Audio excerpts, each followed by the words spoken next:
Dark rain falls over an old building. The sound of wind howls through broken windows. The camera slowly zooms toward the massive structure. Have you ever seen a place that feels alive even after death? A place where shadows whisper your name, even when no one's there. Tonight, we enter one of America's darkest corners. A hospital where thousands took their last breath, but some never left. This is Waverly Hills Sanatorium, a place where life ended but suffering never did. Stay till the end, because what happened in this building after midnight will make you question if death ever truly ends. It all began in Louisville, Kentucky, back in 1910. The Waverly Hills Sanatorium was built on a peaceful hill, surrounded by forests and mist. A perfect setting for healing. But this hospital wasn't made for ordinary patients. It was built to treat tuberculosis, the white plague that swept through America in the early 1900s. Louisville was hit hard. Families watched loved ones cough blood, slowly fade away, and die alone. Doctors and nurses worked tirelessly, but there was no cure. The sanatorium became a world of its own. Isolated, locked away from the rest of society. They said fresh air could cure TB. So patients were forced to sleep outside in the cold, even during snowstorms. Some froze. Others simply disappeared. Waverly Hills soon earned a nickname, the Death Factory. Over 60,000 people died here. To hide the horror from other patients, staff built an underground tunnel leading from the hospital to the woods below. Officially, they called it the body chute, but the nurses called it something else, the death tunnel. At night, the tunnel echoed with the sound of wheels dragging corpses down its 500-foot descent. Those who worked there claimed they could still hear the gurneys rolling, even when the tunnel was empty. One nurse, Mary Lee, worked on the 5th floor, a floor reserved for the worst cases. She was young, dedicated, and completely alone. Until one day, her colleagues found her body hanging from a light fixture in room 502. No suicide note, no explanation. Just the faint smell of hospital disinfectant and the sound of whispering behind the door. Room 502 quickly became infamous. Patients said they could hear a woman crying inside, even when the room was empty. Lights flickered. Shadows crossed the hallway. Some even claimed to see a nurse standing near the window, staring at them. Security guards later reported seeing a woman in white, walking toward the elevator, and then vanishing into thin air. Visitors described being pushed, scratched, or hearing their name whispered in total darkness. One ghost hunter once said, "Waverly Hills doesn't just hold ghosts. It feeds on your fear." Even the bravest investigators refused to stay on the 5th floor after midnight. Something about that room changes the air. It feels heavier, colder, like you're being watched. And maybe you are. As deaths increased, desperation grew. Doctors began experimenting, desperate to find a cure for tuberculosis. Patients were subjected to horrific procedures, collapsing their lungs, removing ribs, or injecting strange chemicals. Many didn't survive. Their screams echoed through the halls, but there was no escape. Waverly Hills had turned into something else.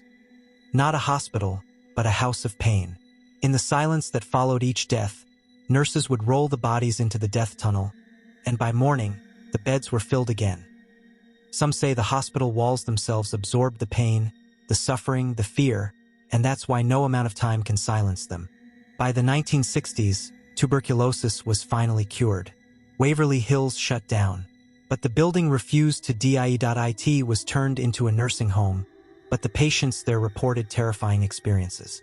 Cold hands touching them in their sleep. Dark figures standing at the end of their beds. Doors opening and closing on their own. Eventually, the place was shut down again. After reports of abuse, strange deaths, and unexplained screams. Since then, the building has stood silent. But not empty. Ghost hunters, thrill seekers, and even skeptics have visited, and almost all of them leave with the same look in their eyes, pure fear. In 2001, a group of paranormal investigators entered Waverly Hills to film a documentary. They set up cameras on every floor, motion detectors, EMF scanners, night vision. At 3:17 a.m., the camera on the 5th floor caught something moving.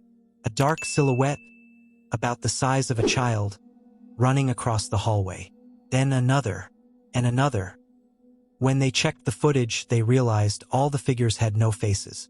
Later that night, one investigator, Mark Harris, went missing for 2 hours. When they found him, he was standing in the death tunnel, shaking, whispering, "They told me to leave before they take me too." He never returned to Waverly Hills again. Today, Waverly Hills Sanatorium is one of the most haunted locations in America. Tour guides still take visitors through its dark hallways, and even they admit that sometimes the ghosts don't like company. People have recorded disembodied voices, cold breezes, and even full apparitions on camera. The most common sighting?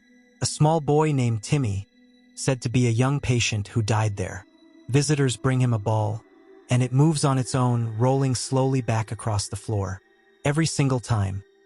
Others see lights flickering from inside when the power is completely off. Some even claim to hear the sound of screaming coming from the tunnel, long after the last visitor leaves. Locals say Waverly Hills isn't haunted because of ghosts. They believe the land itself is cursed.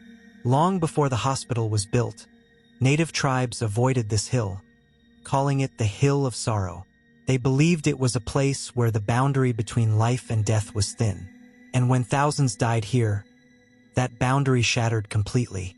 Now, Waverly Hills stands like a scar on the earth, a reminder of the pain humans can't let go of.